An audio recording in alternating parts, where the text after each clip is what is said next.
Hey everybody, it's Jeff back with another top toner auctions to watch. Specifically, are happening right now live. So as you're watching this, you can bid on any one of these if you're watching within about 3 or 4 days of the release of the video. Put these out weekly because one, I love toned coins, and two, I kind of analyze what I think each coin could sell for. So let's jump into the first one. I gotta say, dissecting through all the auctions on the major auction company websites, it's slim pickings out there. And I know last week there were some major auctions. So no matter what, there's probably going to be a slowdown in just available interesting coins. But it was tough to find even five. Usually I find 10 or 15, and I'm trying to narrow it down to five. But this week it was just difficult. A couple of these coins might not sell, but there are some cheaper ones. So if your budget is, say, 500 or less, there's some interesting ones in the middle three here. This first one, though, a nice seated dime, a proof 66. This is one of those scenarios, though, where the true view looks much better than probably the coin in hand. As you can see, the coin in the picture on the left is probably what it would look like in hand if you don't have a dark room with the perfect light hitting it just right, swirling to see those nice colors. So I'm a little torn on these, but those old seated dimes really are cheap for the rarity, the relative rarity of them. Because you think about it, there's just 26 in the grade, 15 higher. This is a very nice proof from 1886. And the PCGS price guide's 1350. And this has no bid on it right now. It's an opening bid of 900, which in my opinion is maybe they're stretching just a little bit, not much when you think about the relative markets up. But I think these seated dimes are definitely generally weak. We haven't seen many of them come up for sale, many nice ones. I'm sure the super nice ones that look good in hand as well will sell well. But in following all the auctions out there, these seated dimes just aren't gaining much popularity. The most recent comps, there's a great collection sale back in June of 2020 for $956 that had a very similar look. It was not CAC. So I think that's the best comp. And as you can see, they're starting it at 900. And if you pay with your bank ACH, you're really paying just a 10% buyer's premium, so 990, which is very close to the comps. I mean, they're asking a little bit more, but not outrageous. So I think maybe someone will sneak in and just place a single bid on this coin, but it's nice. It's a good way to start. Looking at the next auction, a very nice Washington quarter. Of course, the first year, 1932. Unfortunately, not a Denver or San Francisco. It is a Philly, but really a nice coin for the grade. Mint state 65. I've seen many 66s that look worse than this. So very nice. And of course, it has the star designation, well deserved. I really like the color on this coin. The front, the obverse and reverse look very nice. This is a very good price, really. I mean, 250 bucks. It's currently bid at 260, which if you include buyer's premium would be 292. I could see this one probably sneaking up to $500 to $700, which would be on the high end of the recent comps. Looking at great collections, all the toned versions, none of the toned coins in Mint State 65 were as nice as this one. But the ones that had pretty good toning sold as much as 450. And just average toning down around 200 bucks. So I could see this one sneaking up to $500 to $700. But if you could pick it up for 450 or less, I think that'd be a very good buy on a coin that, in my opinion, is probably undergraded. Next is a Morgan dollar. Unfortunately, these aren't nearly as spectacular as the ones last week, which were for sale at Legend Auctions. But this is probably a heck of a lot cheaper than the ones last week. And I just like this because it's somewhat unique and just a really cool look. I love that kind of moon-like toning on the right of the obverse that kind of curves right around her head. I just think that's a really cool look. Nice colors, although they're somewhat common in terms of the general toning of Morgan dollars, but it's just a really nice look for really a basic grade.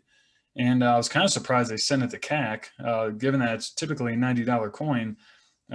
When it's just blast white. Of course, the toning, maybe they sent it there to kind of prove that the toning was legit, assuming CAC would approve it. And looking at great collections, I mean, of course, when it comes to Morgan dollars that are toned, it's just such a wide variety of price points. But this Mint State 64 grade is certainly a hurdle for some of the mega prices that we typically see. Usually those need to be at minimum 65 grades and usually 66 to get those kind of 1,000+ price points. But in a 64, they've sold anywhere from 140 to as much as 650 when it's nicely toned. As you can see, current bid at 185 of the 208 buyer's premium. I could see this squeezing up to a 3 to 350. And I think it would be a very nice pickup for those Morgan Dollar tone collectors that maybe are on a bit more of a budget. And then this one's wins the most interesting story. One, I love that toning. It's honestly, it's hilarious how that happened. I'll let your imagination go to why it's so funny on the obverse there. But this is a monster coin, a 68 plus with a CAC sticker. Well, this has a little interesting past. Back in October of 2020, this same exact coin was a Mint State 68 holder in PCGS. It did have a CAC sticker as well and sold for $4,945. And the owner or whoever bought it clearly must have sent it to PCGS. And I would love to ask that person, did they crack it out and send it raw, or did they send it in the holder as a regrade? Because honestly, to go from a 68 to a 68 plus, taking the coin from essentially a $5,000 coin to at least a PCGS price guide of 20,000. I mean, I don't want to be a conspiracy theorist, but I almost feel like you need to be an insider for PCGS to do that. Typically, if you're just an everyday person sending in a 68 and they notice that there's originally just one 68 plus, it's probably going to be pretty difficult to get that up to a 68 plus because obviously before this was graded that there was just one with none finer, and this made it two. So very interesting. None of those two have a recorded sale. Of course, this will be the first one that does.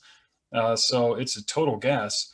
But the thing is, anyone who's buying this coin can simply look in the archives of great collections. In the most recent 38S Oregon Trail here to sell was this exact coin. And because the toning is so unique, pretty much anyone bidding on this coin could see that it sold for $5,000. And all it has is a new holder with a new grade. And of course, it's kind of comical that CAC stickered it as a 68 and stickered it as a 68 plus. But needless to say, I could see this not quite getting to that PCGS price guide of 20,000. I don't know if it deserves that, but heck of a flip for whoever bought it as a 68. Good for them. Last is, I personally struggle with these super toned American Silver Eagles simply because, I mean, this is 2008. Typically what I've heard is it takes at minimum 20 to 30 years for a tone or a coin to naturally tone. And this is just really unique. So if anyone has any insight in how these American Silver Eagles tone like this in such a short window that isn't quote unquote artificial, please leave it in the comments because I'm really curious. I mean, honestly, I included this because one, I don't think it'll sell. They have an opening bid of 588. And as you can see, I mean, even nicely toned ones in Mint State or Proof 67 Deep Cam have sold for 140 to 190. So they're asking for a big jump in price on this one. And it's very interesting, certainly unique with that dynamic purple around the obverse and the reverse. But I'd be curious to get anyone's feedback who maybe has a little more knowledge in terms of how these tone like that in such a short period of time. And I'm sure it's in what a particular holder or particular folder and maybe set in a particular humid climate. That would be my best guess. But very interesting to see. That's all I have for this week. Thanks for watching. Take care.